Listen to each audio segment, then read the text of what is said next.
میں آپ کو آخر میں بتاتا ہوں کہ کیسے آپ کے پاس ایک ہی طریقہ ہے کہ ہماری معیشت کو ٹھیک کیسے کر سکتے ہیں۔ زرداری خاندان اور شریف خاندان کو جو باہر اربوں ڈالر پڑا ہے، آپ آدھا ہی واپس لے آئے نا تو وہ یہ بحران سے نکل سکتا ہے۔ صرف ایک راستہ ہے، باقی آپ کے پاس اور کوئی دوسرا راستہ نہیں ہے، اور قوم کے پاس صرف ایک راستہ ہے، صاف اور شفاف الیکشن۔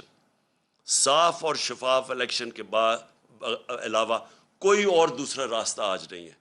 جو پنجاب کے اندر ہو رہا ہے، 2.25 مہینے سے ایک غیر آئینی، ایک ان لافل گورنمنٹ وہاں بیٹھی ہوئی ہے حمزہ شریف کی۔ اس کی کوئی بنیاد نہیں ہے، کوئی آئینی ان کو حق نہیں ہے۔ شکر ہے وہاں عدالتوں نے اب پہلے تو الیکشن کمیشن کو ایکسپوز کر دیا کہ انہوں نے غیر آئینی طریقے سے ہمارے 5 ریزرو سیٹس کو موقع نہیں دے رہے تھے۔ وہ شکر ہے عدالت نے ان کو ایکسپوز کر دیا، کیونکہ الیکشن کمیشن میں نے اپنی زندگی میں ایک جانبدار، ایک بائس الیکشن کمیشن میں نے نہیں دیکھی جو ایکسپوز ہوتی جا رہی ہے۔